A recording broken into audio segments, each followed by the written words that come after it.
and making sure that everyone understands what we are doing. So I'm going to spend about an hour and a half today. Hopefully everything I need to share with you, I'm able to do it. And I'll give you a little bit of background also about my story or where I come from. I believe that if you look at the color of my hair and the color of the hair of Pastor Olivo, where is Pastor Olivo? I think it's dyeing her hair. Yes, it's Olivo. So we can talk about him since he's not here. If you look at the two of us, I don't know how many of you were not born in 1969. You were not born in 1969. Everyone that was born after 1969, raise your hand. Okay?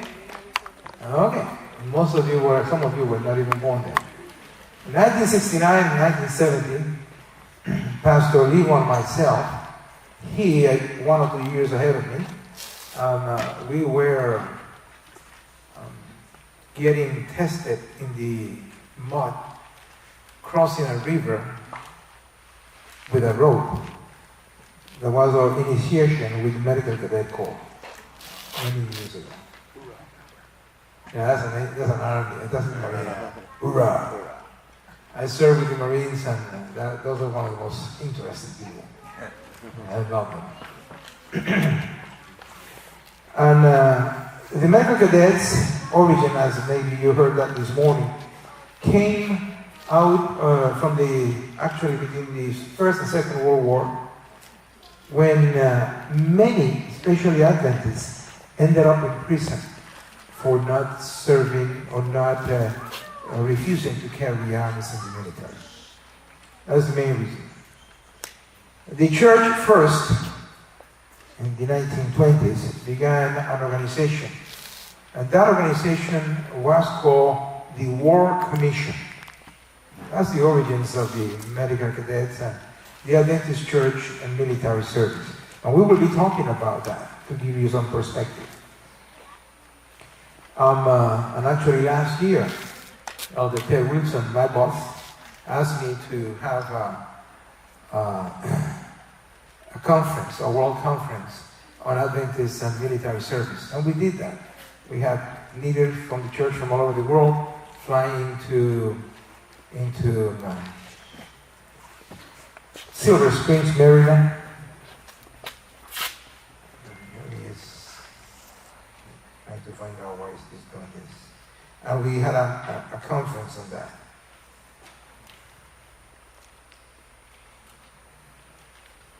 Let's see if this is going to work. Okay, is it working? Yeah.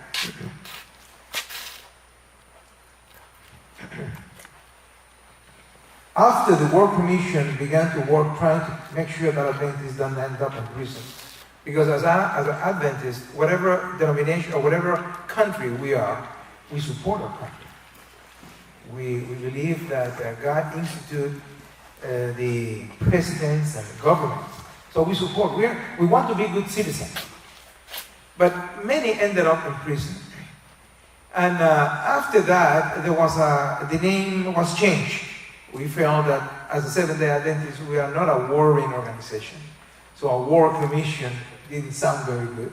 So we changed that name for another called the National Service Organization, the NSO. As a youth director, you and myself, as a youth director, I was also the director of the National Service Organization. I served as a youth director for the Texas Conference and for the Southern New England Conference also. And after that, and during that time, during the National Service Organization, that was the organization that actually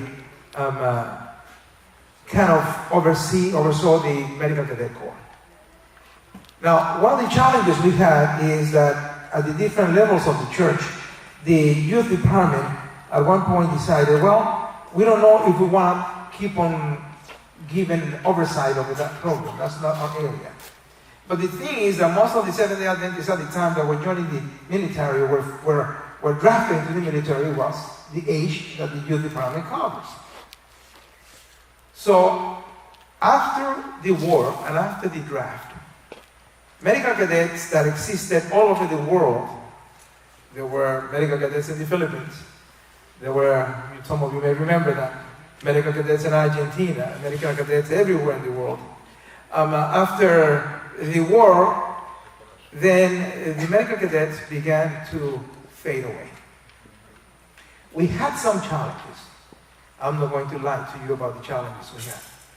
And some of the challenges that we had were that because no proper oversight from the church leadership was given to the medical cadets, they morphed out into different structures. And I saw Elder Olivo come.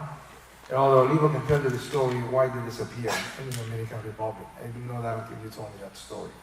In Mexico, it also kind of disappeared. In Colombia, it morphed into a different organization. It's called the GIMAs, Guías Mayores. And then now they are going through a very difficult time because they changed their uniforms and everything. No oversight from the church. So now they formed their own organization. They created their own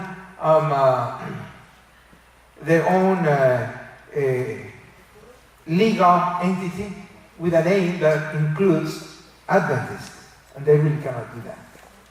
So the church is saying, you're going to have to change the name. They don't want to. So many of these problems happened because there was not really good leadership over that. Well, after Elder Olivo and I went through the initiation of the medical cadets, as a medical cadet in Puerto Rico, I was telling them about going through the mud and crossing that river. I don't know, we were crazy because if you fall from that, you can drown. Crossing the river there outside the college on a rope. We went different ways, and we began with the program in different places. You did that in the Dominican Republic. We organized the medical cadets in Mexico. We organized them in Texas and in the Southeastern Conference also. Throughout that time, I had the opportunity also of serving about for 29 years first with the U.S. Army, as I was sharing with you, and then with the U.S. Navy. So, drawing on all of that experience, we began to say, we'd like to make a difference. We want to begin this program again. Actually, in the North American division, a Corp was taken. We are going to eliminate the medical cadets. At the time, General Conference and North American division were very tied together. The years went by. General Conference actually did not continue with the medical cadets. Puerto Rico continued with the medical cadets. That's something I want to ask. How many of you were cadets, medical cadets in Puerto Rico? Some of you were. I have to thank all of you for keeping the flame of the medical cadets alive, because it was extinct everywhere. It's going to be nice.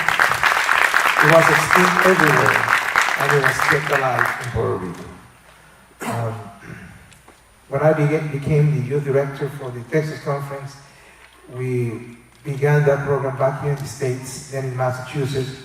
We also began the program in the late 1980s. But as I got to the General Conference, some of the powers that be did not care much about the medical cadets. They felt that Adventists, if they were interested in something like that, in serving in the military, they should join the ROTC. But they lost, or they did not understand that the medical cadets today is not an organization to prepare people to serve in the military. We have changed that, thanks to our friends in Puerto Rico. The focus now is to be trained by FEMA, to be trained by organizations such as that, and to serve our community. Not only in times of emergency, but also in times, not only in times of emergency or war, but also in the time of peace. Okay? I do have a presentation. I hope I can finish it, but my goal Today is not to finish the presentation. My goal is to answer any questions that you may have, because that's what I'm here for. Okay? Let me show you. My sound is working, no? Yes. Okay. And let me show you a little slide here that you all are familiar with. By the way, this is a presentation I gave to what we call flag officers, conference directors and above, in Puerto Rico when we have the first executive leadership training program.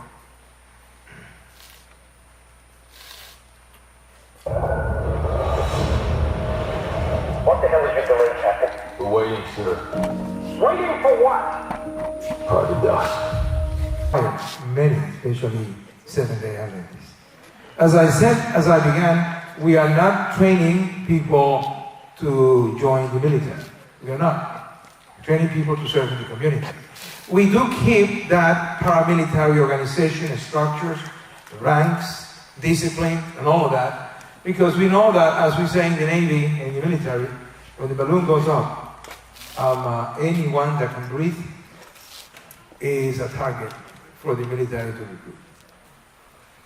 And if there is ever a draft here in the United States and throughout the world, then Adventists, young Adventists, are going to be called. And we need to make sure that if that happens, we have an organization that quickly, as Cadet, can prepare our people that if they are called to war, they can serve as non-combatants. Because that is the position of the church. Okay? Questions? No questions. Okay, let's move on. This is the Seventh-day Adventist position for serving in the military. So I want to make sure that we understand this very clearly. If you have any questions, please do not hesitate to ask it. The Seventh-day Adventist Church advocate a non-combatant position, following their divine master in not taking human life, but rendering all possible service to save it. As they accept the obligation of citizenship as well as its benefits, their loyalty to government requires them to willingly serve the state in a non-combatant capacity, civil or military, in war or peace, in uniform or out of it, which will contribute to saving lives, asking only that they may serve in those capacities which do not violate their conscious conviction. Let's put a stop here and let me just kind of unpack this a little bit. The position of the church is that in case of a draft, if you are drafted into the military, the church is making the arrangements so that if you are drafted, you come in as a 1AO, meaning a non-combatant, meaning you don't carry weapons. You can serve as a medic, for example, and many another position. Around the world, with the exception of few countries like South Korea, and also North Korea, but we don't have a church to speak of in North Korea, but in South Korea and other very few countries, there is a draft. In most countries, there is no draft or no compulsory military service. When there is not a draft, we do not recommend that you serve. Now, the other challenge is, I'm going to press this button and see if it works. It doesn't work, but anyway, it says, which do not violate their conscious conviction.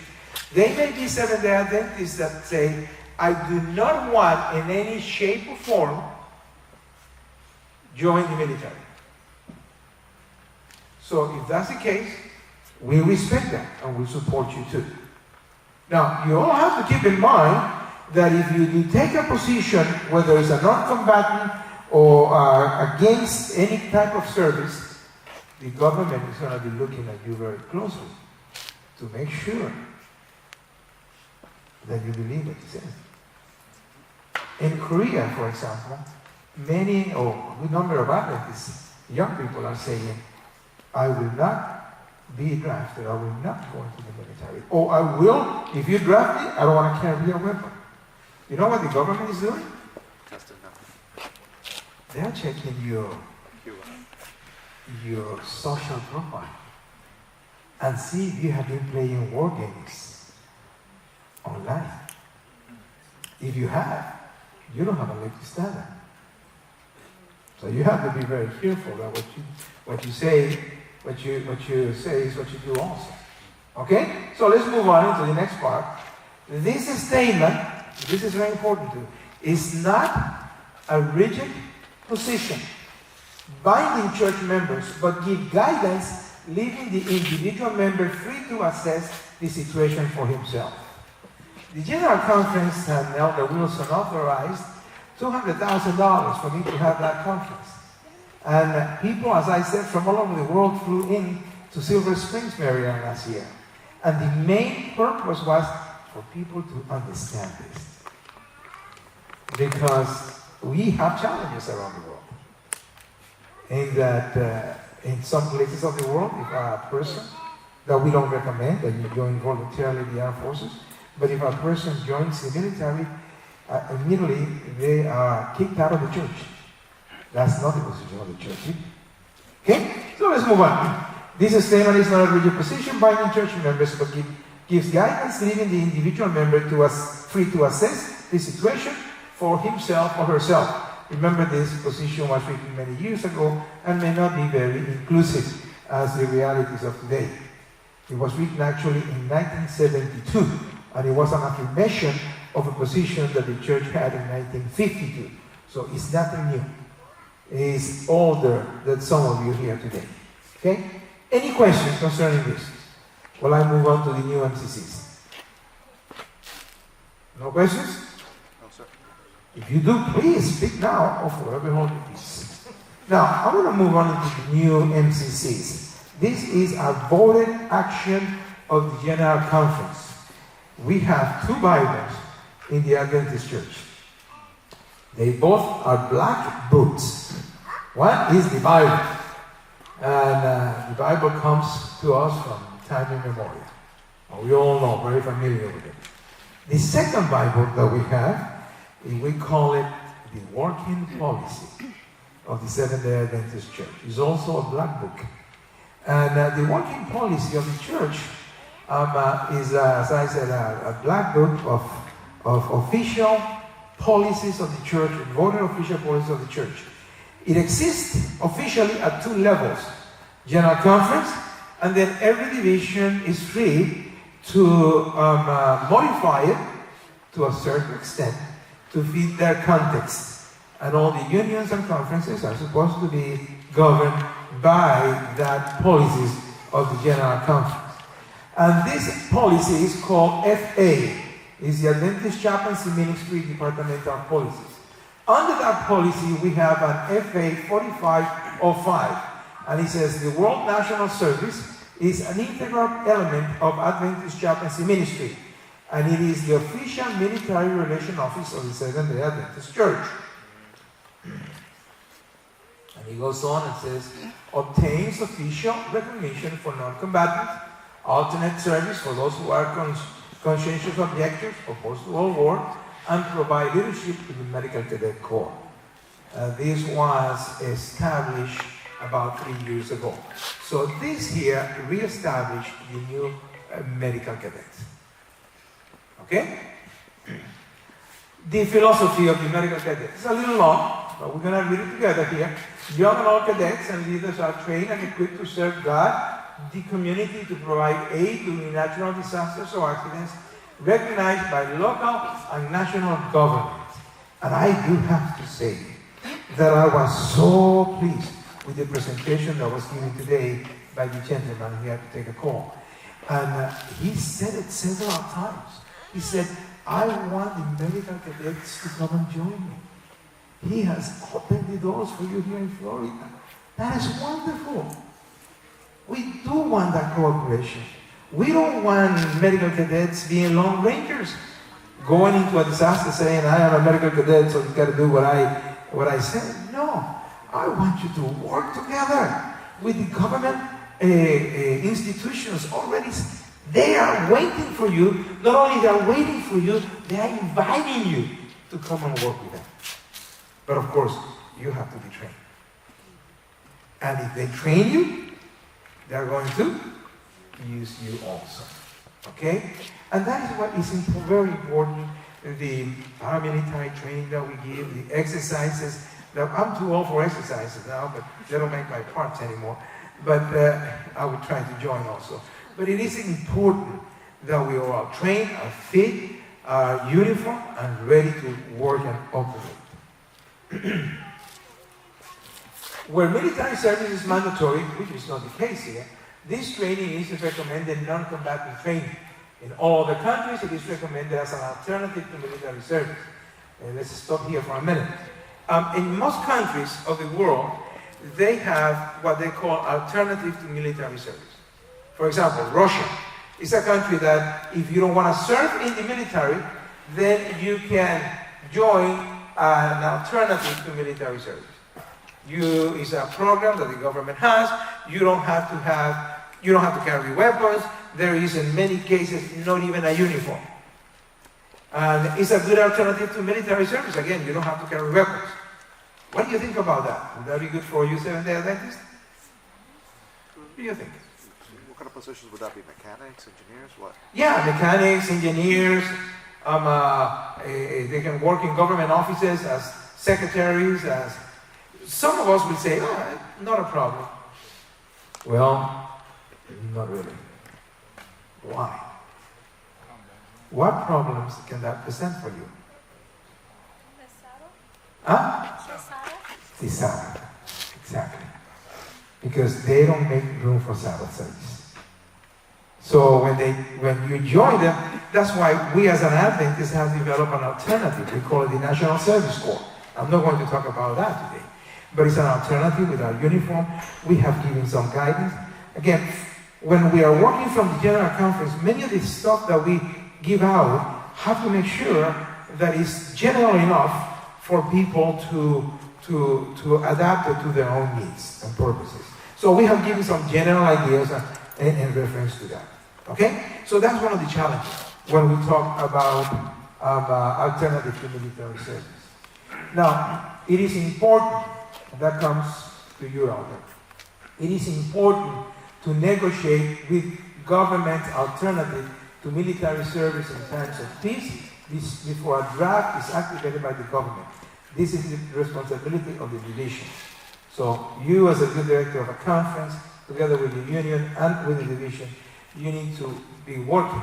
We are working on that, working together with the Adventist Chaplaincy Ministry Department to see what alternative we have. We have groups already working on the Mennonites. The Mennonites have already worked with the government, and the government have made an exception for Mennonites. If there is a war, Mennonites will not serve in the military. Of course, we cannot negotiate, we cannot go under that, because I already explained to you the position of the church, and that's not the position of the church. So we have to be careful in that, but we need to have an alternative. How long do you think it will take for the U.S. government to activate the draft? Days? Months? What do you think? They want to right now. What? If they want to right now. How can they do it right now? The draft has never been closed. Every town, even though it may not be active, but every town has voted draft members. And I encourage you to look into your town and ask to serve in that draft board. Because we have the draft. It's not active. Immediately can be activated. And they can immediately begin recruiting. My son is an attorney, and you know that every 18-year-old in this country has to register. And as an attorney, if he doesn't register, he cannot even apply for the bar. So everyone is registered. Okay? So let's move on. Medical cadets today. 2016, the Medical Cadet Corps was reactivated under the new and expanded World Service Organization. What we did is we took the National Service Organization and we changed the name and took the name National out and put World. See, before, when the National Service was organized in the 1940s, most of the world was the United States. But now, it changed. Do you know that 40% of Adventists are in Africa? Do you know which country has the largest number of Adventists? Anyone? Hmm? Jamaica is an interesting country. Yes, it's not the one, but Jamaica is an interesting country. You know why? There are more Adventists than Catholics in Jamaica. There are more Adventists than any other denomination in Adventists. Every 4 or 5 blocks, I was in Jamaica last week. Every 4 or 5 blocks, you see an Adventist church. The Governor General, appointed by the Queen, is a Seventh-day Adventist, former Union President. The Prime Minister, voted by election, is a Seventh-day Adventist. The Chief or Chaplain for the police force, is a good friend, also Seventh-day Adventist. So there are a lot of Seventh-day Adventists. Peru also has a lot of Seventh-day Adventists. But the country with the largest number of Adventists is India. 1.7 million Seventh-day Adventists in India. India. 1.7 million. You know what is the percentage of Christians in India? 2%. The largest church, the Catholic Church. We are not the largest. But India has over 1 billion people. That's right. I'm not talking Adventists per capita, I'm just talking Adventists. 1.7 million, followed by Brazil, 1.5, 1.6. Every year we get the statistics. I always look at those numbers to see who has more Adventists. Okay. And even though when we think about it, I think Brazil may have more. See, Brazil already went through an audit of the books of members. India hasn't done it. So they may have a lot of Adventists that are not really Adventists. When I was a chaplain one time in a hospital, I went to visit an Adventist here in Florida hospital, and I began to talk to him and says, what church you belong to? He couldn't tell me. And then he said, well, I'm really not Seventh-day Adventist. I just said that when they asked me, when I was admitted, I said that I was an Adventist because I think to the Adventists, you guys give a special discount. It's not true. Okay, let's talk more about the medical cadets for today. Right, wake up. Niels, I think this is going to sleep. Did I turn it off? No? Yeah, it's on. It's on? Yeah. It's not working for him. Okay. See if you can. Right. Today, the MCC has an emphasis on community services and disaster response. The program is open to those members of the Seventh-day Adventist Church who want to serve their church, their communities, and their countries during peace times, during national emergencies, when disasters strike, and in times of war, to train young Seventh-day Adventists in case of a mandatory military service to care for the wounded and those in need of rescue. Questions? We are open to non-Adventists too. We do restrict the leadership of the group to Adventists. Why? Well, in other countries, and I'll mention one, in Mexico, the leadership of the membership of the cadets grew to include a lot of non-Adventists, and then some of the leaders also became non-Adventists, and then the whole program ended. It was not anymore attached to the church. Colombia is going through that difficult time. So that's why we want the leadership of the medical cadets to continue to be Adventists. And you will see that. Am I missing any hands? No questions? I am either very, very clear, and it's crystal clear, or you guys are so confused that you don't know what direction I'm going. Okay. The creed of the medical cadets. We may have done a little bit of changes and modifying to look at that. Because I'm a medical cadet serving God and country. I will do everything in my power to be loyal to God and the values of the medical cadet. I will obey orders and instructions of my superiors, and in God I trust. One of the things that we need to make sure we understand is that we are serving God, we are serving the church, and we are serving the country. Elder, one of the challenges that we have is that, number one, we do not want to draw or take people out of the youth department. We want to make sure that the program that we have in the youth department is supported. We don't want people to think that they don't have to become accidents. I think they have to be accidents. It's one of the most important parts of the training of a medical cadet. So this is not an alternative to master cadet. Okay? We want the young people to go through the classes like I did. I had a picture of me being invested as a DCB. As in ancient times, in 1959. So it's a long time ago. Okay, most of you were not born. This is not a senior pathfinding program. It's not a senior MCC program. And we know also that many of the training that is offered by FEMA and other organizations, you have to be 18 years old or older to be part of it. So that's why we asked that people that join the cadets should be 18 years old or older. We do take some 17 years old. Okay? Questions? No questions? Yes, Alvin.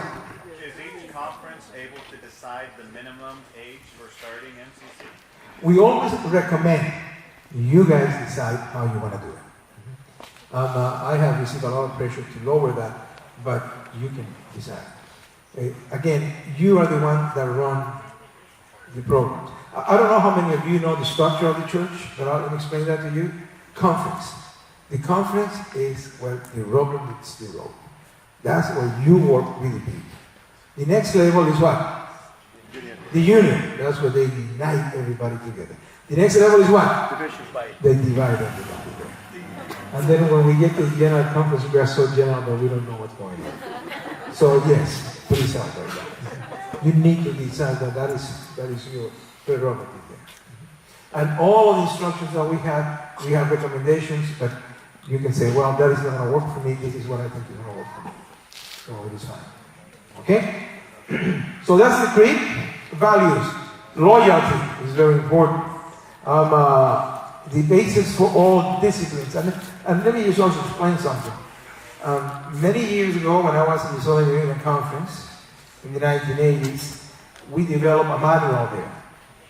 And then I lost that manual, and somebody gave it to me years ago. In Texas, we developed a manual. I left that when I left Florida, Texas.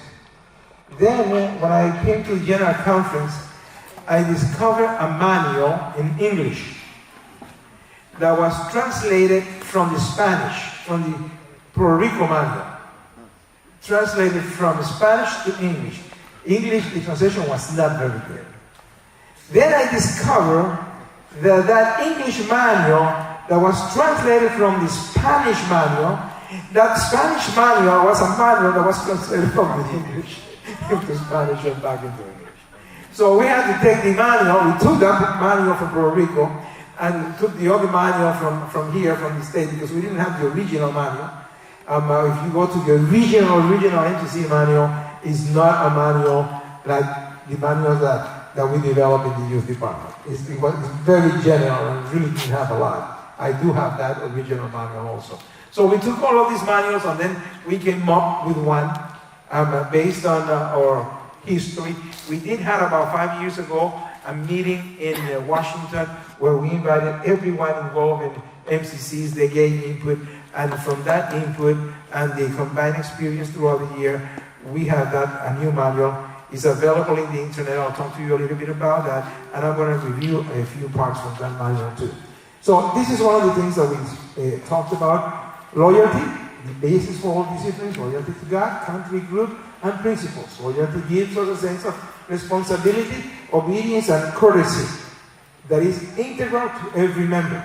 Also, you need to understand that I may be the only thing standing between you and supper. So I know that, so I'm not going to take the whole evening for this. Next, obedience. One's level of spiritual discipline, leadership, and loyalty are measured. To become a true leader, the member must learn obedience. Somebody said, to be a good leader, first you have to be a good follower. People that don't know how to follow cannot be good leaders. Discipline.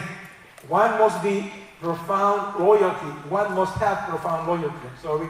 Respect and obedience to the principle of group or individuals. The members must uphold the principles as parts of themselves. We'll talk about uniform.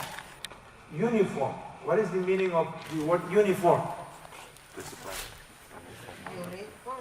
Uniform. The form is one. We all need to be consistent in our uniform. And that is extremely important. There are a lot of changes that have already been made, and I can see that reflected in you. One of those major changes that we made is that we shifted the shield from the left hand to the right hand. Why? Because on the right hand, you have who you are. So you are a medical cadet. So that's why the shield now is on the right hand. And on the left hand, you have what you belong to. Well, the first symbol that you have, most of you, is a flag. The flag of your country. Some of us don't have the flag of a country because we serve more than one country. And then the second part is the World Service Organization. Okay. Courtesy. One of the ways to show love and respect through this, the member can master the teaching of Jesus Christ to showing love and respect. I'm going to ask, I know we have at least one conference director here, and some of you are helping our conferences and all of that. I strongly recommend that you find somebody, doesn't have to be a cadet, somebody that has served in the military to teach you about what is proper courtesy. So you learn how to do that. Especially if you can find somebody in the military that have served at high levels. And I'm talking about someone that served, for example, in the Army as a master sergeant, or in the Navy as a senior chief petty officer, that have been in the staff of, on a flag staff, of a brigadier, of an admiral, someone that knows courtesy at those levels too. So that will be key as you learn military courtesy and discipline, okay? That is key. Notice that I didn't mention an officer, meaning a commander or a captain or a major or a colonel. Find yourself, especially if the person has been a drill sergeant. You know, I remember when I joined the Army. That was one of my major mistakes, but I did it. Not because of the Army. It's because I volunteered to serve in the Armed Forces. But no, I enjoyed the time in the Army. I remember when I joined. It only does 30 minutes, so when it goes down to zero, if you got I started reported to basic training. My sergeant. You served in the Army, no? As an enlisted or officer? Private, same thing. I went to basic training in Fort Jackson, North Carolina. I remember walking into the new barracks at the time. They were new at the time, 1971. And I came in, and there was my drill sergeant. Tall fellow, strong. Soon as we all assembled in front of him, my name is Drill Sergeant Dodd, D-O-D-D. The first words out of your mouth are Drill Sergeant. Don't call me sir, remember? I work for a living. If you get a drill sergeant, oh, it would be fantastic. They will really show you that. Then I joined the Navy, but I joined the Navy as an officer after serving in the Army for 3 years. And when I did, we didn't have drill sergeants. We have gunnies, gunnery sergeants, Marine Corps gunnery sergeants. Very interesting people too. Okay? So discipline is very important, courtesy is important. Have someone teach your cadets that. One thing also I ask, once they go through basic training, don't keep the cadets on a permanent basic training. Okay? You gotta relax. You cannot continue to do that. That has destroyed many of the programs in Puerto Rico especially, and they are going through some changes because of that. Salute. There is no better way to show respect and courtesy than you salute the rank and position of the person. I remember one time in Fort Sam Houston. You and I served in Fort Sam Houston. I remember I was driving through one of the roads there, and I saw a lonely private standing in a corner, going like this. And I stopped and I asked another sergeant, what's going on with him? He said he forgot to salute a general that was coming in. He was asleep for about half an hour. And I learned when I was there, when I saw a car coming, and if the car has any flags, I wasn't going to be looking and see if he had stars or not. If the car came with flags, I saluted him, because it may be a high-ranking officer. Okay, but it's important. The salute again is expression of loyalty, friendship, and respect among members. The way the members salute shows the level of discipline and courtesy. These values are demonstrated with MCC courtesy and respect. And all of these, someone as a drill sergeant or a senior sergeant in the military can also help you and teach you some of that courtesy. Okay? Questions? We have a shield. And the shield is the one that you have on your right arm there. That shield has several colors. Burgundy represents the blood of Christ. Yellow represents the Son of Justice. Blue represents loyalty, God, and country. And white represents what? Purity. So those are some of the colors for the Medical Cadet shield. The emblem, the Medical Cadet Corps, the emblem of the caduce, that represents what? The medical science. Okay? That's the staff, medical science. The wings, the advance in medicine. Serpents, biblical and ancient symbol of healing. Number 21:8. Do you remember that passage? When they were beaten by the serpent, they looked at that staff and they were healed. And the cross is a universal symbol of God. Okay? Okay, let's move on. I backed up instead of going forward.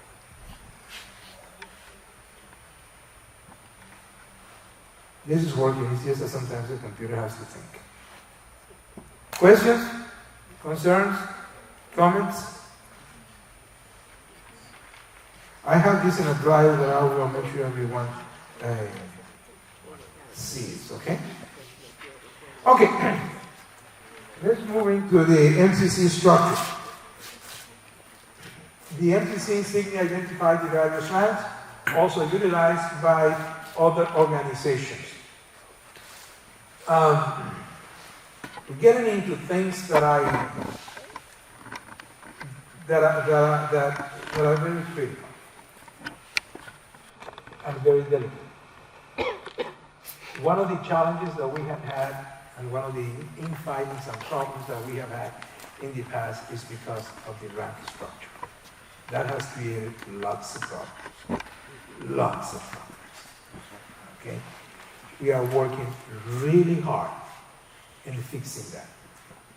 And I stand here in front of you embarrassed, because you have no idea how difficult this is. Not the structure per se, but how to make it in a way that we bring some uniformity, some fairness to it. And I've been saying since last year, people are calling me. And you know who are you calling me? And I've been telling you, by the end of the month, since last year, by the end of the month, the manual will be ready. By the end of the month, the manual will be ready. And it has been expensive and very difficult to get the manual produced. We had a meeting like 4 years ago, and then 2 years ago, and I asked, please give me the input. But then after the meeting, people forget, and nobody writes to me. They don't give me input, I'm going to make executive decisions. So I have made some decisions in reference to ranks. And then once you have the manual, it's not as easy as putting it in PDF and then uploading that in the website. Not as easy to do that. I had to pay more than $10,000 to a designer to design the manual. Then we have to make a change. Then we have to redesign the manual. Because once you make a change in a paragraph or even in a word, then that disrupts the whole flow of the magazine throughout or the document. And it is not easy. Okay? So we have done some decisions and some changes to make sure that this rank structure is good. Will there be more changes in the future? Most likely, yes. What have we have looked at the ranks and how to structure it. We have looked at a couple of things. We have looked at the military. We have looked at the Army rank structure. We have looked at the Navy rank structure.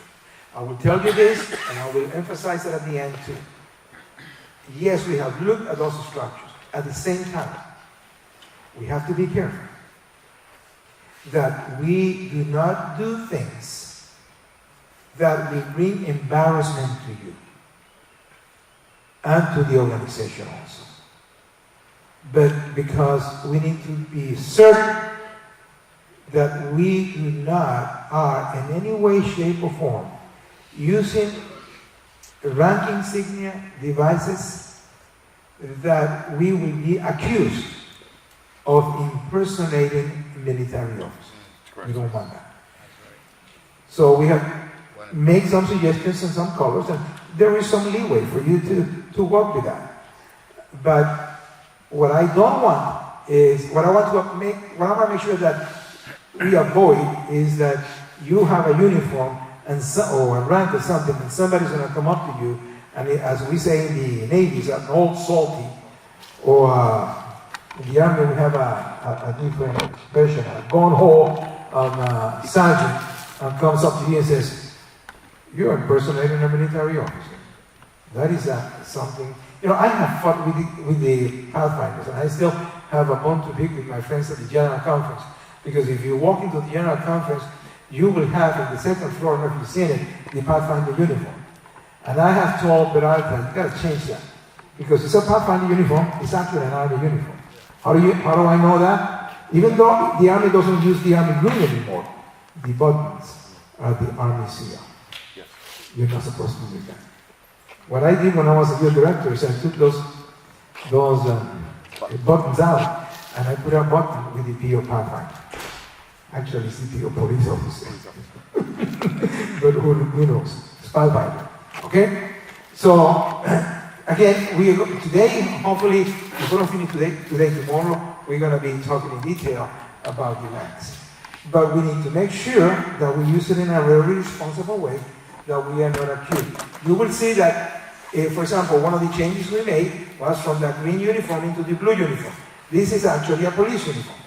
Why? Because we want to give the message, we're going to send the message to everyone that we are not a military organization, we are a community service organization.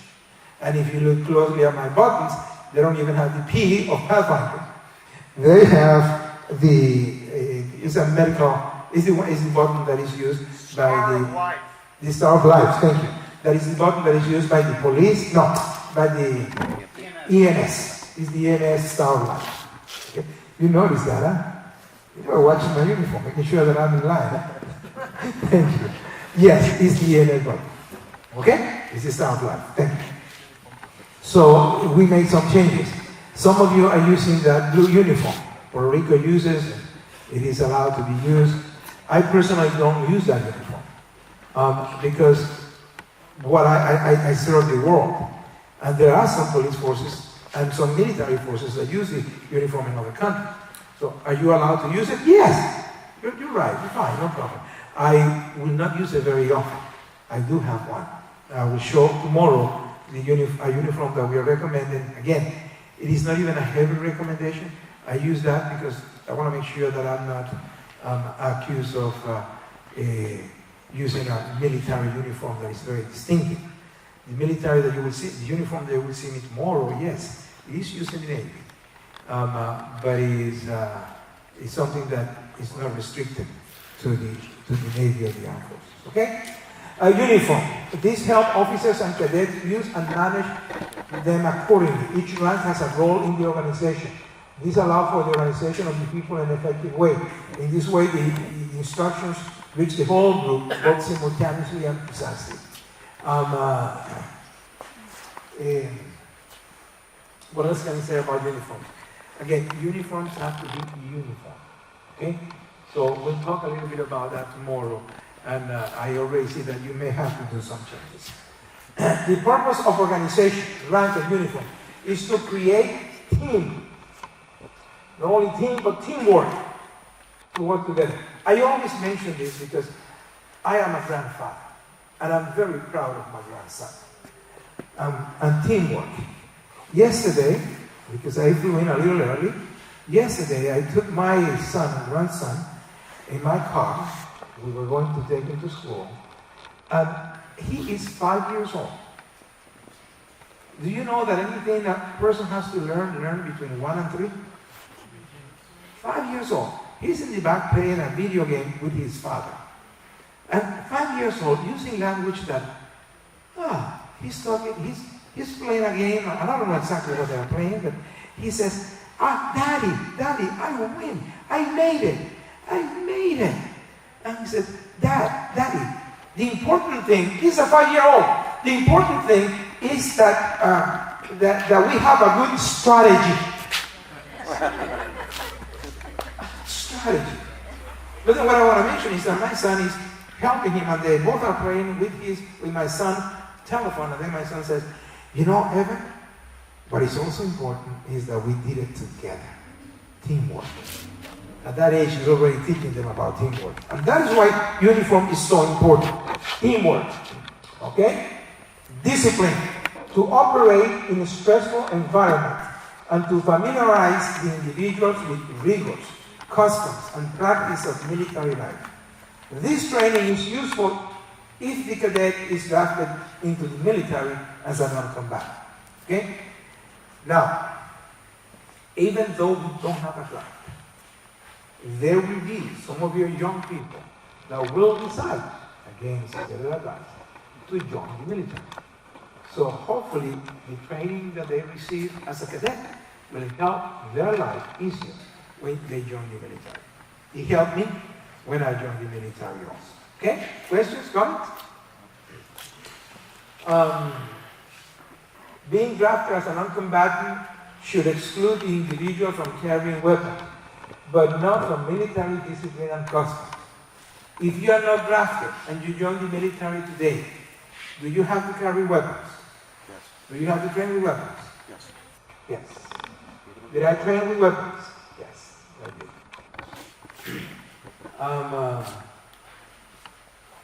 MCC ranks. We have company ranks. Company ranks are permanent, and some of this presentation is a little old, so may not have everything as you will see in the manual, so you're forgiven for that. Company ranks are permanent if the individual is an active member of the Seventh Adventist Church in good standing.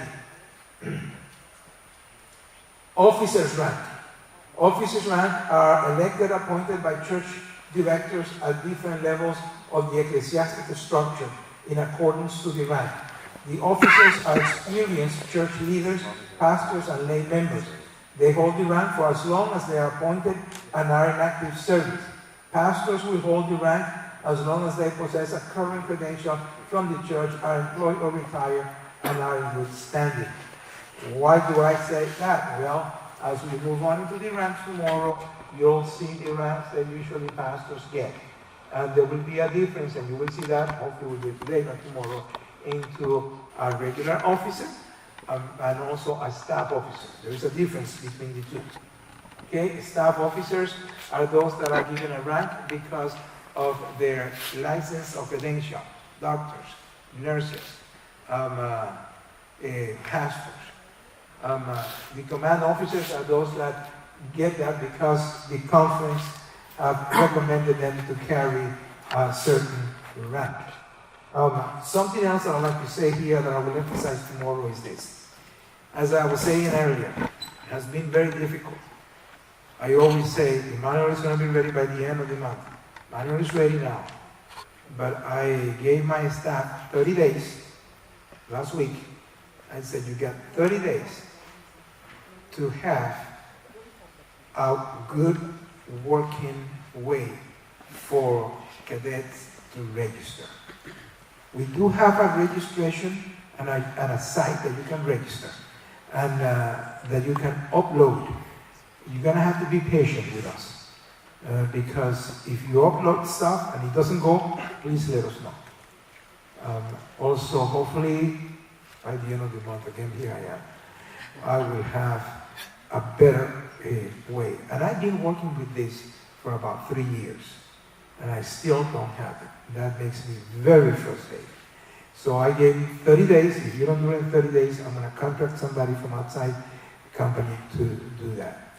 The idea is that you register yourself, and then you upload any letters that you have received. The challenge that we have is that there are many ranks that you have earned those ranks, and you have earned them by working really hard in different organizations. But for us, we like to have something that backs up the rank that you have. You may not have anything, so we may have to reconstruct that.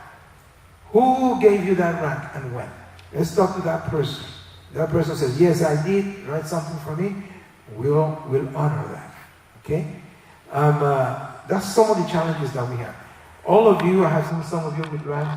Everyone that has a rank here, that rank may not be fully official with the church, voted by the General Conference, but it's your rank and we'll respect it, okay?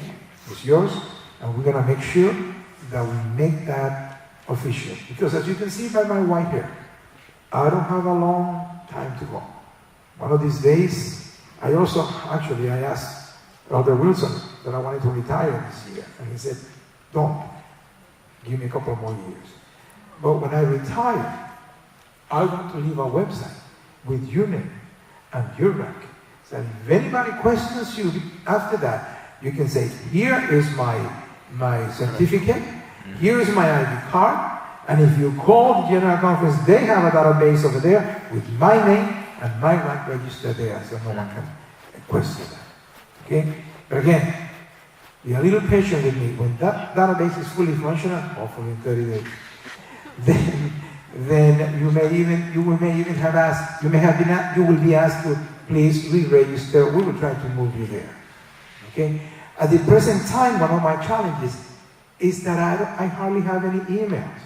You know how I communicate with the leadership of the MCCs? Through our WhatsApp. Because I don't even have their email.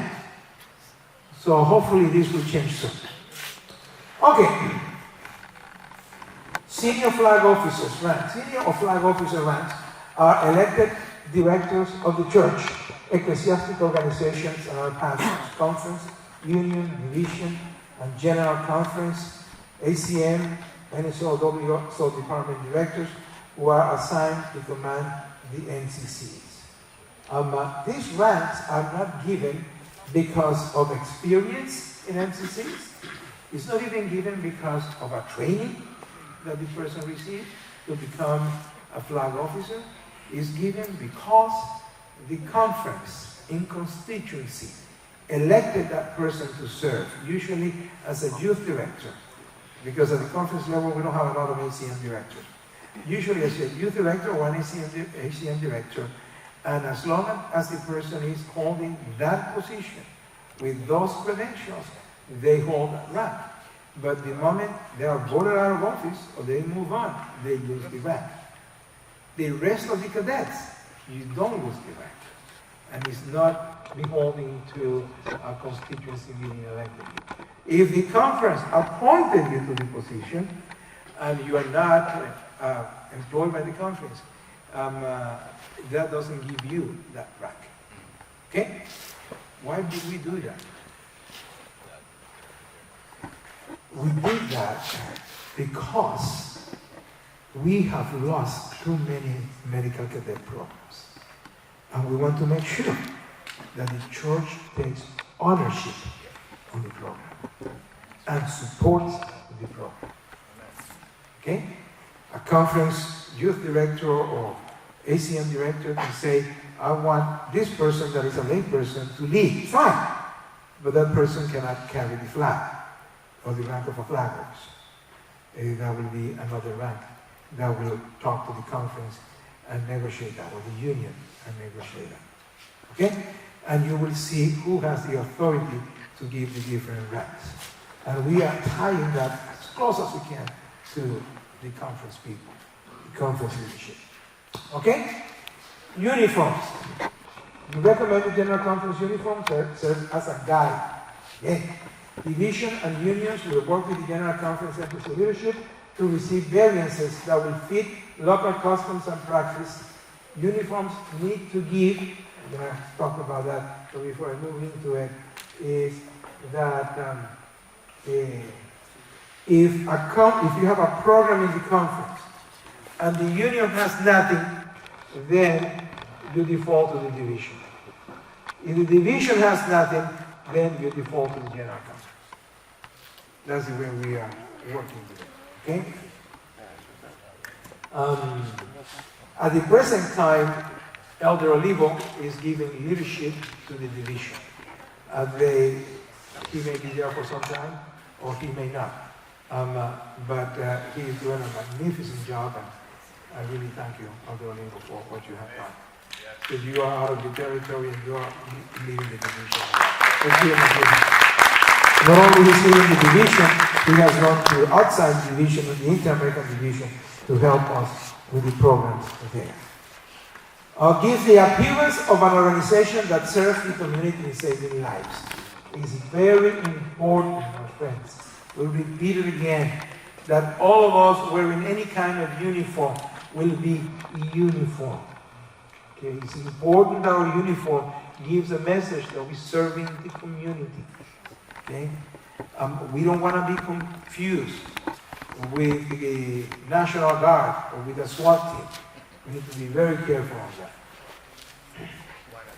Any appearance to local, national, military uniforms must be approved not by the church, but by the local military. Okay? In many countries, this is what I was saying in the beginning, impersonating an officer is punishable by military law. Okay?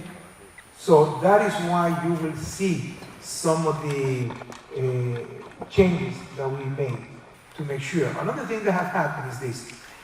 Throughout the years, because of lack of leadership from the church organizations, we have changed that. Or not knowing. People have run away with uniforms and with ranks and things like that, and it's not also the original intent. People have come up with different ideas. Okay, any questions? Mr. Perez, until what time I have? 7 o'clock? 6:30? Till 6:30. 9? 6:30. Okay. Trying to avoid drills, sir. Trying to avoid the PT. That was, you know what PT is? I'm sorry, I'm using Physical training. PT is physical training. That's what we call it. Or PRT, physical retraining. Yeah, that's what you're trying to get out of. Any questions? Yes, sir. If local conferences decide their own uniform, how do multiple conferences look uniform within the same union or division? That is actually a challenge. And what we are asking is that if a conference wants to do something different, to please talk to us about that. Okay? It's preferable that the whole union have the whole division have the same uniform. Usually you will not find time to meet by different divisions together in the formation, but the union, yes. And the division, yes, will have together. So we need to look at how we can do that. So for example, if a conference wants to do something different, they need to work with whoever is dealing at the division level, so that you can work together and do a uniform that helps you. With the uniforms, the ones that many of you have, for example, with that uniform, what we do recommend is if you're going to use that uniform, I'm not saying use it, the Inter-American Division, well actually Puerto Rico is using it, but they really cannot use it in Mexico, for example. In other places you can't use it. But you really need to make sure that you don't give the appearance of another paramilitary force. But the T-shirt is, we have a lot of these things. The uniforms we don't have it because we want you to decide. But the T-shirts we do recommend. Can you? You have? Yeah. Can you show your T-shirt? Let me see if that's the T-shirt I'm talking about. Yeah, can you show me? See, you have this T-shirt. Okay, we do sell a T-shirt that is just like that too. You can buy it from us. And anyone has a T-shirt that bought from us? Thank you. Anyone? I have it tomorrow. You have it tomorrow. You have it? You have it on? No. Tomorrow.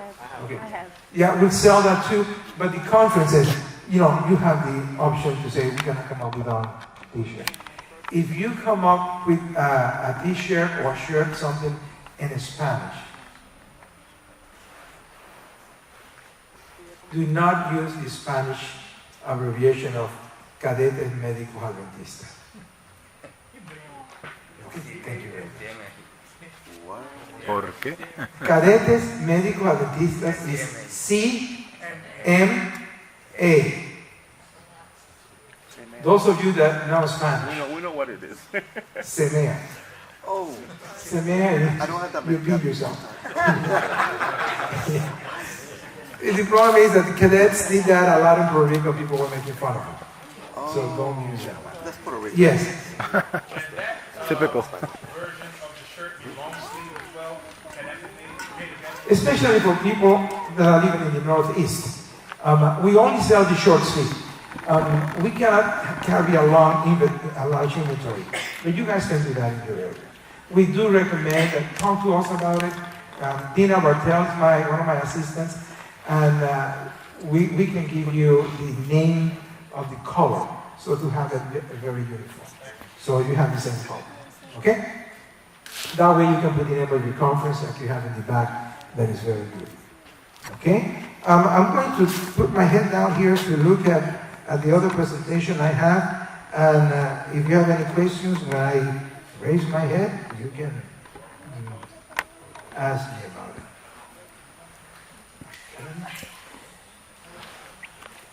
Okay. Let's see if I can change that to my page. Very good. Oh, maybe. Let me get down here and play with this so that you guys can see what I have. Mirror display. Here we go. Very good. Now you see what I see here. But I think I'm in trouble. No, I'm not in trouble. I'm good. Wow. Oh, I lost it. Is it there? No, it's not there either. So, try to go here. Okay, here we go. This is the manual. Any questions? We're going to go until about 6:30, okay? Any questions? So far, no. No questions. I don't want Very one good. question. Good One question. Question.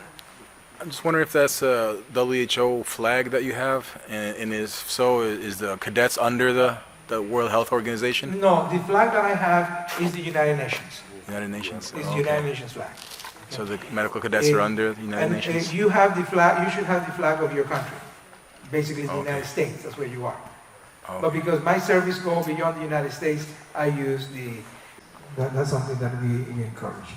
To give them a spirit core. Thank you for that. Okay? One more question. Mm-hmm. I noticed that the shield on that flag, is that the authorized shield now, or we using the one that we wear? The one that you wear.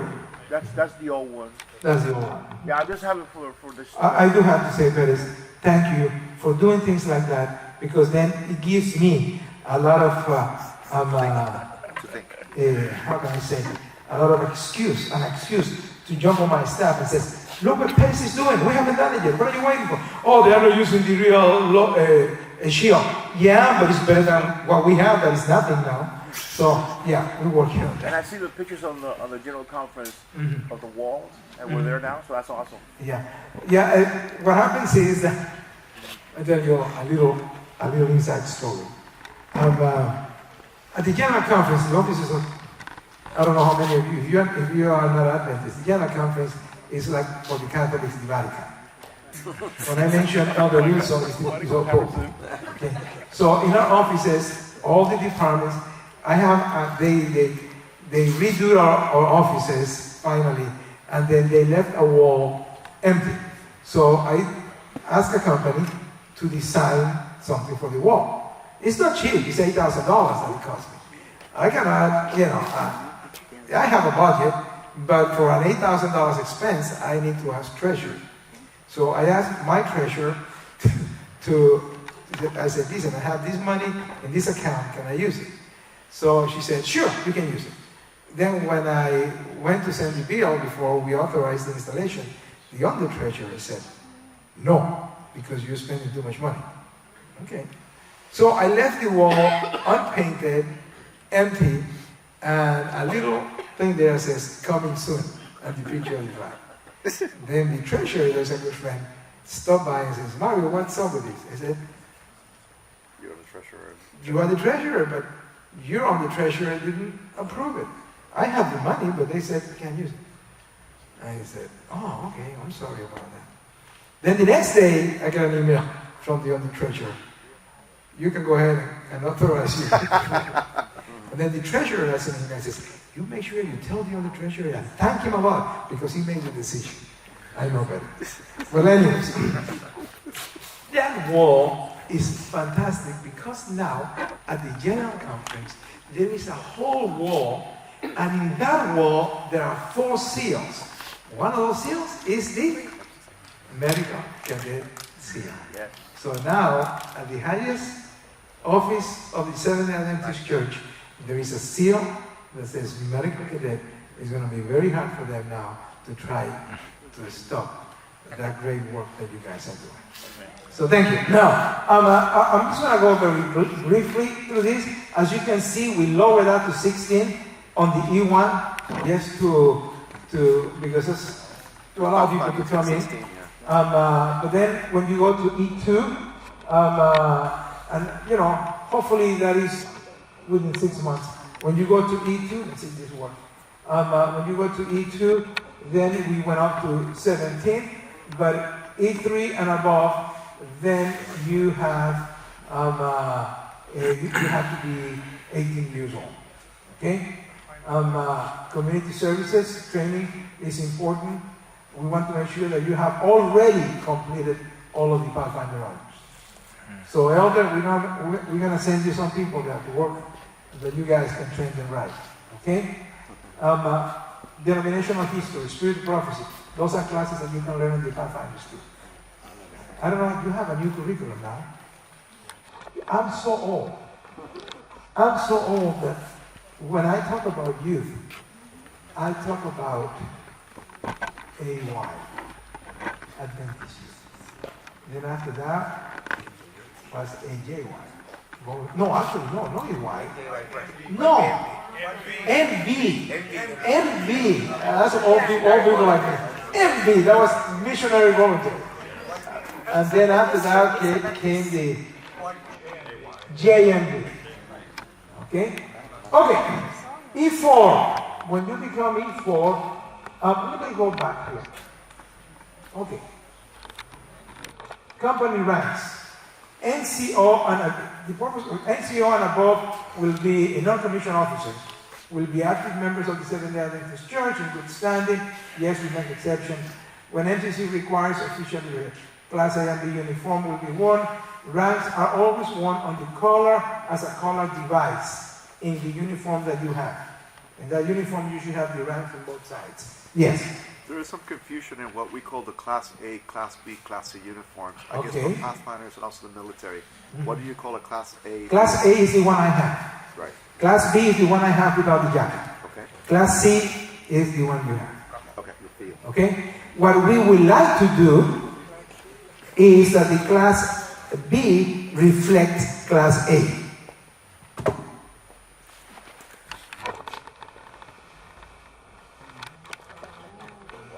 As you can see, Class B has the same thing that Class A has. The question is, do you have to have two copies of the ribbon, one on the outside and one on the inside, or just, is it okay for the Class B without the ribbons, like in Pathfinders? Yes. You can have it, again, when we go to that, we like the conferences and the people to be uniform. Okay? And again, we're still developing this, or input from you guys, it is very important. There is also a modification of the Class B, but everyone should have the same. You can have a Class B short sleeve without a tie. Okay? Two things. One, your Class B, which is your working with the T uniform, C. Class C, has the full blouse on it. So if you're not wearing the blouse and just wearing a T-shirt, what are you calling that? One of the challenges that we have is that when we go through here, we will not have that uniform as a recommended one. The idea will be that when you take off your blouse, underneath you have what we saw over here that shows that. One of the challenges that we have right now with that is that anyone has as we call it in the Navy, a cover. Can I see your hand? Your hand. My hat? Okay. Cover. What are we gonna wear here? If we wear the rag, or some of them are wearing the WSO over there. If you take the blouse, then there is no rank to be recognized. That's a challenge that we have. We recommend that when you use a rank here, instead of using what is called the subdue, use the gold rank. The subdue is usually the original, or the plan for the subdue is it's just not to be recognized when you're in combat, but we are not in combat. We don't have a name for that at this point. We call it Class C. We're still struggling with what we're going to do with the hat. Now, from the General Conference point of view, we don't recommend that one. We don't have that as the recommended uniform. We have a coverall.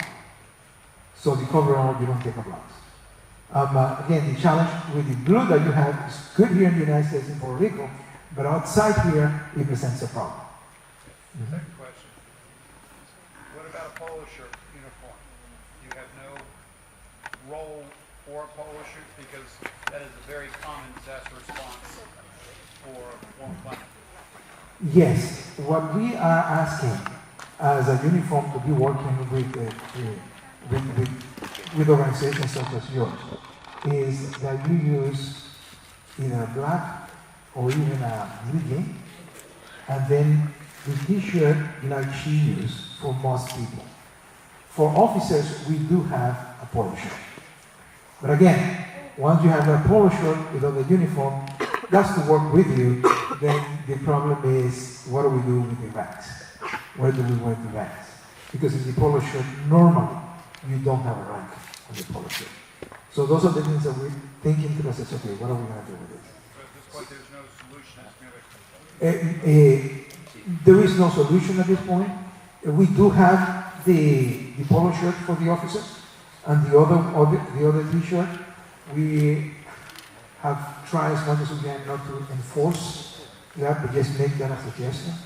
But when we're working with you, all you want to know is that this guy is a medical cadet, and he's identified by the shirt with the ship. We don't care about what one thing. So we do have that in a sense. The solution would be, yes, there is a polo shirt. We have that available.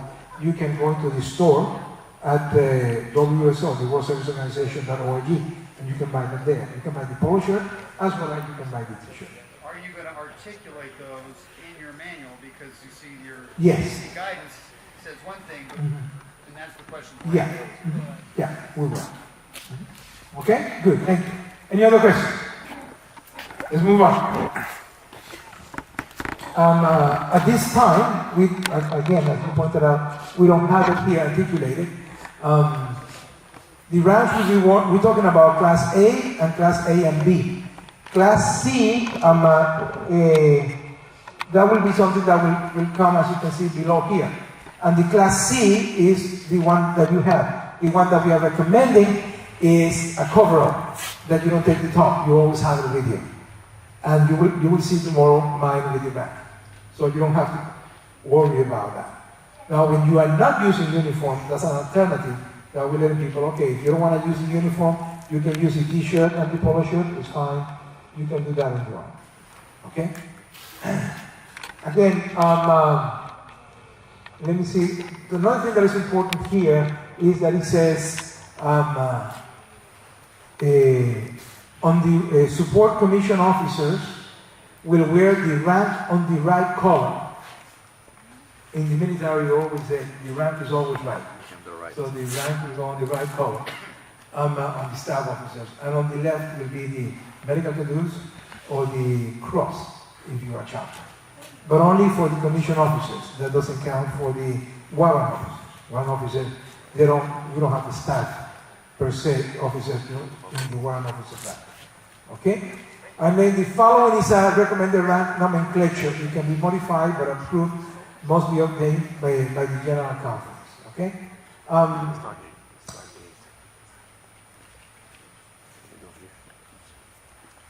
The rank nomenclature are the sole competency of the General Conference Law USO.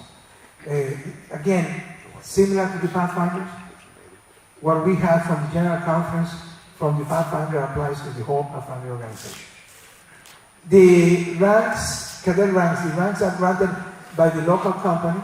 We're talking about E1 to E4, I believe.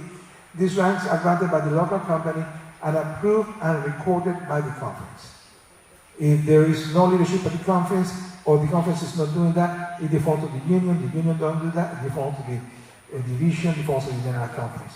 When you sign up in the database, it's open to everybody, you have a letter from your conference saying you have this rank, put it up there. So, by the local company meaning that the conference doesn't award all the ranks, the company commander and his staff would award those ranks at those levels. At those levels, correct. Okay? But it's recorded at the conference. It's for the conference. The cadet holds his or her rank as long as he or she is active. Promotion will be strictly adhered to according to the requirements of each rank. Promotion must be sequential. One of the challenges that I saw in Puerto Rico, actually, I saw that, is that someone was a private, and then he was made, I think it was a command sergeant. Then when the 3 years were over and he was not in the position, then he was taken back to a corporal. We want to avoid that problem. We want to make sure that the promotion is sequential. There are some exceptions. You will see that tomorrow that will move someone from a master sergeant, I think it is, a sergeant major to a captain. No, not tomorrow, but you will see some of that, okay? But we like to be as sequential as we can. Again, this we already looked at it a little bit. Private first class E3, you have to be 18 years old. Corporal, you have completed the classes requirements for guide. These ranks, we made these changes because actually we had 18-year-old to begin with and already be a master guide. Well, we made these changes to align them with the Inter-American Division, especially the Puerto Rico Medical Cadet Program. Again, when I talk about, we want to make sure that when you move somebody to corporal, that person have at least 1 year of continuing MCC service. One of the challenges we have is that as the companies grow, you got new people coming in, highly talented people. What do we do with that? Then we come, these are the cadet ranks. Now we come to the non-commissioned officer's rank. The first non-commissioned officer rank is Sergeant, E5. 20 years old, 2 years of continued service as an MCC, baptized, an active member, corporal training. These trainings are not prescribed by the General Conference. The conferences, we want the conferences to be able to develop their own trainings. Okay? Then we go to the senior non-commissioned officers. That's E7 and above. Sergeant first class. I'm not going to go through, read the whole thing. Please read it. And if you have any comments, as you can see here, we have some female training here. If you have any comments, please feel free to channel those comments through Elder Olivo, and Elder Olivo will help us with that, making sure that we make adjustments. Again, it is very difficult because we're trying to adjust to what is already happening in other parts of the world. In other words, one of the challenges that we have is that the cart is ahead of the horse. Yes. What do you recommend the rank? We have two corps that have been active for a few months, and we need to give the commander for that corps a rank. What do you recommend? Let me continue to go through that, and you'll see that there. Okay. But any of those ranks, make sure you work with your. Is your conference director here? Yes. Oh, I haven't met him yet. Prince. Come here. Oh, it's okay. Thank you very much. Thank you, Elder Lewis. Thank you for your support. I have no idea how grateful we are that you have opened all of these wonderful facilities in my first time here. It's a beautiful place.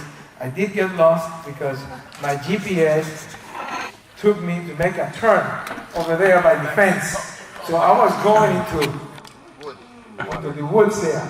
And this part of the country is a little scary for me. So I said, oh my goodness, I'm going to go to Florida. Yeah, yes, in North Florida. So, but thank you so much, Elder Lewis. Thank you so much. Yeah, make sure that Elder Lewis, you consult with him and process all of that with him. But I'm going to show you that in here. Yeah. Yes. No, sorry, I might have missed it somewhere.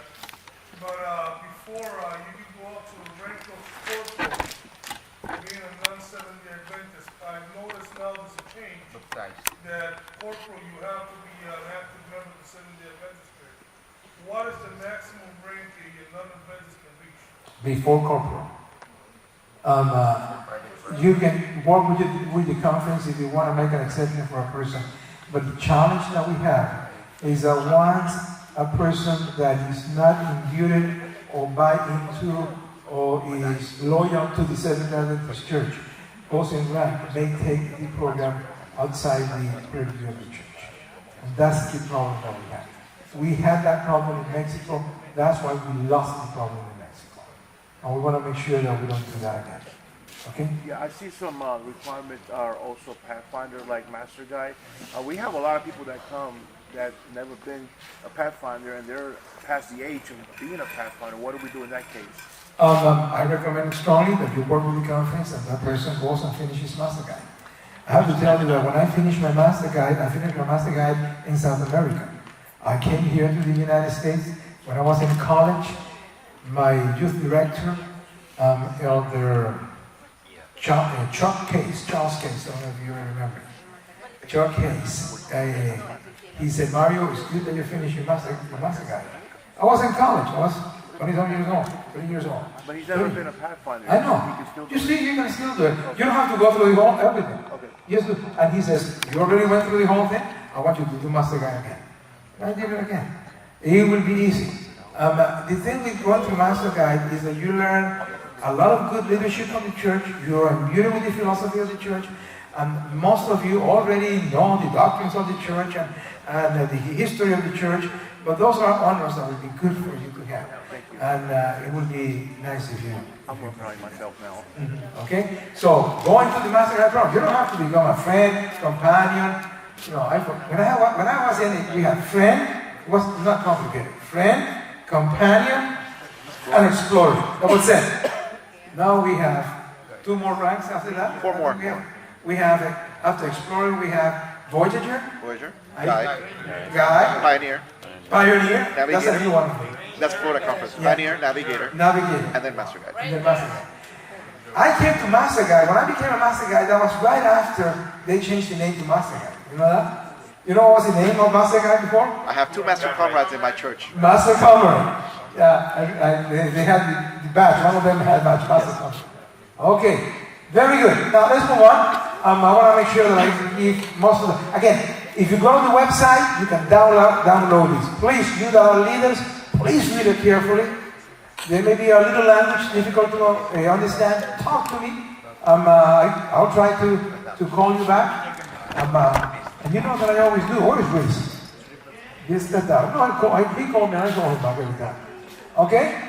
Then we come to the senior executive Norfolk Business Man. That's Sergeant Major, E10 and above. There may be someone that will make sergeant major and has not been in the cadets for 10 years. I understand that. There are some exceptions that we have to make. There are some people that are doing a magnificent job, but at least that person has to know about the cadets and that. So the time can be worked with. But again, all of this is recommended.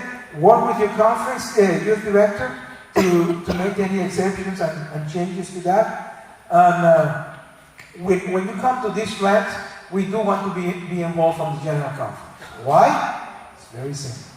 We want to be involved because when you get the rank of sergeant major, that rank, if we are involved, like we should, is valid where? Everywhere in the world. That's why we want to be involved. We want to make sure that we register that rank, and that rank is good all over the world. Okay? Again, we have Command Sergeant Major E11. We have tried to look at the Army nomenclature and ranks and try to adopt that as much as we can. Officers' rank. Officers' rank are elected or appointed by church directors at different levels of the ecclesiastical structure. In other words, from lieutenant on, we want those ranks are not given by companies, are given by the conference. The conference are the one that gives those ranks, okay? They are granted also by the division, WSO committee, there is one, and ratified by the general conference.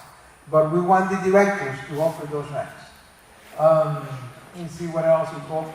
Then we have the warrant officers. One of the things that I like to say about the warrant officers is this, and I have borrowed this from the military, army, and navy. And I know that I've been over by 2 minutes or 3. I guess it's because I'm a chaplain. And I'm very, very jealous or protective of the name and the word of chaplain. If you are a lay person, can you be a chaplain? Yes. But the rank that you will wear is a warrant officer rank. And we prefer that the person is not all, because depending on which church you go to, they may not ask you to serve or elect you as an elder. But we do want as many lay persons to be elders of the local churches. If they are not elected as an elder, they can be a warrant officer chaplain. We made this to allow for lay persons to serve as warrant officers, chaplains. If you are a pastor that is ordained with credential, then you are not a warrant officer. You can get the rank of an officer, okay? But not the second lieutenant rank. No. And we may make some changes on that. Yes, question. So for the warrant officer, or warrant lay person, does the person must have served a certain time in MCC, or can he become a lay? For that warrant officer 1, for example, as a lay person, is there any time requirements for being in the MCC? Do they have to do any enlisted ranks first before going to W1, or can they go? No, really. Because the thing is that warrant officers are people that, because of their expertise or skills, are put into that position. It's just like, for example, warrant officers, the same as the officers, you don't have to be enlisted to become an officer. Okay. You, because of your expertise and your experience, you become an officer. Yes, if you have been, I personally believe, I served in the Army and the Navy. Personally, I believe that those 3 years that I served as a non-commissioned officer or enlisted were very helpful when I became an officer. Besides the medals that I can wear that I earned in that position. Okay? Questions, comments? Again, we don't have a lot of time, but here are the company grades. Please make sure you read them very carefully. We do want the local church to be involved. And then when we come to captain and above and majors, that's where we have the pastors involved. And we do make exceptions if you don't have, if you have an expired credential or license. But if you are an active pastor with an active license or credential, that will determine your rank. If you have a license, that will determine how you go in the rank. If you have a credential, means that you're ordained, that also will help you in your ranks. Okay? Again, one of the challenges that we have on this is this. The captains, you can get the bars that are gold. The silver bars, yes, anyone can use it, it's true, but it's usually identify the people that are in the army. The gold bars, the twin bars, usually identify police officers. Okay? So can you wear a gold bar or a silver bar? I will leave that to your discretion.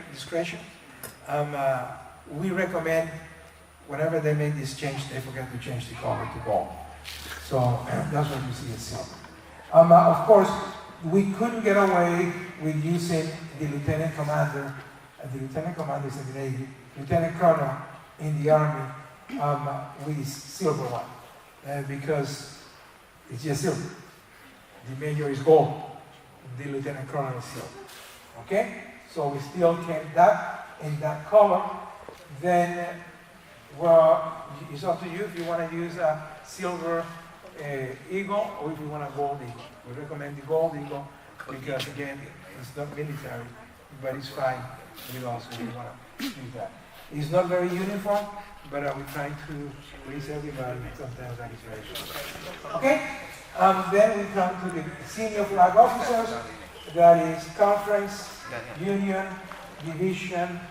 There may be a person that is an ordained minister, retired, and the conference says, we're naming you to be a conference director, so he can get the gold star. Why do we give that to pastors? Is because whether you're retired or active, you do have a credential. And that credential will tie you to the authority of the church. If you do something wrong, we can take that credential out. We can take your rank out. But if you are not, then it's more difficult to do that. Okay? So we did this especially to make sure that the church has a buy-in into the medical cadets. Okay? Questions?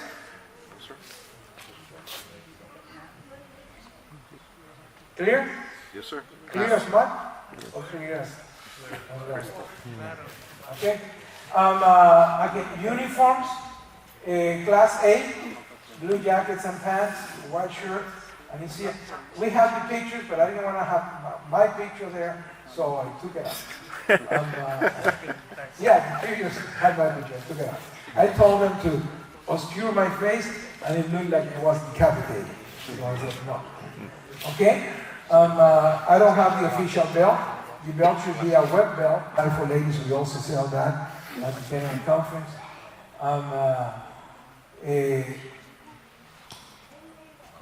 For sergeants, we are recommending a burgundy braid. For the sleeve of the jacket, 3 inches from the cuff is a 1-inch burgundy braid in the jacket and 1 along the pants. For the warrant officers, is the twin bands, okay? For officers, it's a ball, there is 1 inch, minus 2 inch, that is for flag officers and above. Okay. We don't have time, we are out of time, and I don't want to take your time tomorrow. Any questions you can have, I'm here to address those. Sir, right here you can see optional blue camouflage and blue jeans with a maroon MCC t-shirt. Is what we have, but we need to work on the polo shirts. We have them, but we have not worked them into the line. Okay? The division will authorize the color of the Class C that all units within the division will use. To answer your question earlier. Uniforms do not require general conference approval. Blue is the color of emergency fire and rescue and is used by all community service entities. Colors used by the military are not encouraged in times of peace to avoid confusion and impersonating a military officer in case that these military stars and colors are chosen by the local official government. Permission for the use must be secured by the nation's military. Okay? Things that are marked with an asterisk, you can get that from us. There was a question that was asked earlier.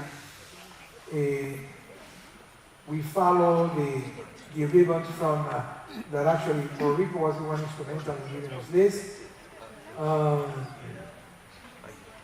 Let's look at something else.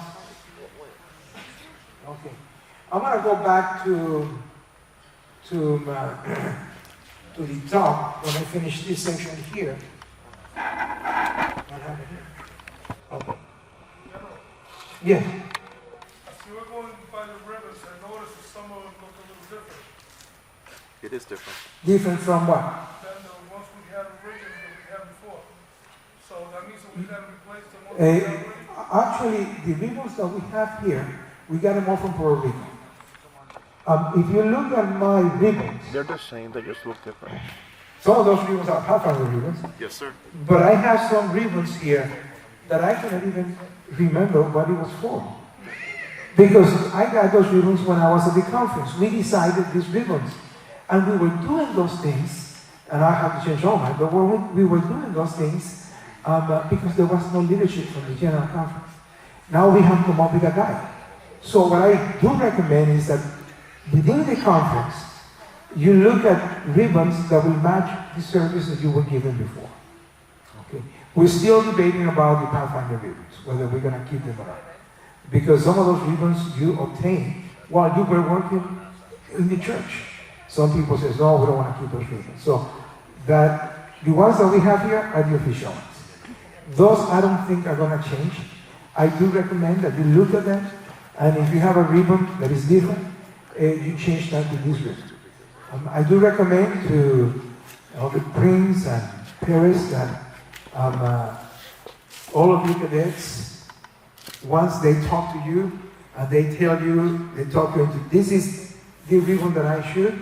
If you agree with that, give them a little letter stating we have authorized him to wear this ribbon. And then they can put that letter in the website, and then we can honor them. Okay? Again, our challenge is that the cart is ahead of the horse. So we try and on the road to try to catch up with it. Yes? Ribbons can be purchased through your office, or how would that be? At the present time, yes, it's going to take a little time to get the ribbon. But if you want to, you can contact directly and if you have any trouble, let me know. You can contact directly the Puerto Rican Union, and you can get it through them too. Because we basically adopted their ribbons. There's a pastor. Okay. There's a website that Puerto Rico gets it from that I have it, so I can get it You to can do them. that too. Okay. And we have the color codes to get them exactly. Exactly like that. Yeah, so they can Yeah, contact. I don't know that we put the color codes here, did we? I don't think we did. No, we did, but we're gonna have to do that. Okay, I just wanted to show you this here quickly.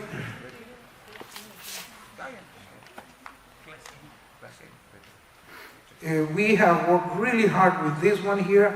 This was one of the most difficult ones that I worked with. These are the different levels of the MCC. First is the squad. The squads are under a local church, a company. That company, we recommend 4 squads. You may want to have 2 squads. Every squad can be 3 people or more. Usually one person will be the squad leader, and another person, 2 or 3 people there, depending on how big it is. If you don't have enough, you only have 3 or 4 members in a church, you can unite together with another church to make a company. The next level is the platoon, then the battalion, brigade, division, and corps. So you've inverted the military structure of putting platoons over companies? Yeah, it's platoon and then company. That's correct. I'm sorry, that was a mistake there. Yeah. Yes. Yeah, the platoons are under the company. Why did they do that? I'm sorry about that. That's okay. We created ours. I have the first one that you Yeah, sent. yes. Yes. And I sent it to Paris, the first one, which has the platoon and then the company. Yeah, I didn't see when they did that. Yeah. Yeah. Where the company is the people that are doing this for me are not military wise, and they did that. Man, I didn't see that. Yeah. Okay? Thank you for bringing that up. Okay? Any other questions? Let me go back to the top where I was before.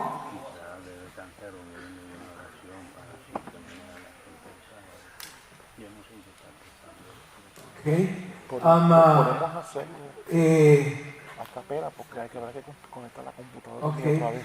Um, Ya me la desconectaron. Second lieutenant, Un abrazo. brigade officers who ranks. In other words, these people are appointed by the brigade. We don't want the local church to be appointing them. Lieutenants again, they are the responsibility of the brigade. One of the challenges, one of the things that I'm not seeing here, that we had that before, will be more guidance and direction on what are the responsibilities of the lieutenants and the captains. Okay? Well, We have kind of left that open so that you assign according to what you think is best for you. right. One of the things that we were struggling with at first was going back to the organization. You had Is it valid? the picture you had earlier about the conference organization. Okay, Conference do you want to develop here? Yeah. Yeah, and I'm sorry about that. That Because- escaped me. I could see conferences, depending on the size, could probably end up being a battalion, but a large conference could end up being a brigade. Right? No, I'm sorry. Here you have. Okay. Usually the conference is a brigade. Oh, Okay? That's what we would like to see, the conference of brigade. And under the conference, you have areas. right. Those areas are battalions. When we look at the structure, and again, we're open to look at this. When we look at the structure, we decided that to get the support from the church leadership, Right. and to make sure that we tie this very much to the conference, we began the flag officers. For those of you that don't know, a flag officer is an officer that has a flag. And the flag officers are usually generals and above. Yes. Okay? Those are flag officers. I didn't bring my flag today. Left the office in a rush and didn't bring it with me. And so to tie it there and to make sure that we reserve those ranks for those positions at the conference level, we decided that the conference will be a brigade. A one-star is a brigade general. Battalions don't have flag officers. Battalions usually are commanded by a colonel. Right, but I think. So what we have done is, I have looked at, when I was a conference youth director, there are two terms that we use. We had areas, or we had federations. So an area, we decided a battalion. A battalion can be composed by 1, 2, or 3 companies. Remember, this was inverted by whoever did this when it was presented. So when you see platoon, actually is company. When you see company, actually is a platoon. I was kind of confused because I thought maybe in the earlier manual you had a colonel full bird being the Union commander, and then a conference will be like a battalion, which is led by a lieutenant colonel. I don't remember ever doing that. It may be that. So what you're saying from this one is that you could have a conference with a full bird, a colonel, and then a Union level. No, what I'm saying here is that a conference, look at the difference. Brigade is a conference. A battalion is an area of the conference. Yes. Okay? Is that more clear? So if you meet at a Union level, do you have a Union commander? A conference, you have a brigadier.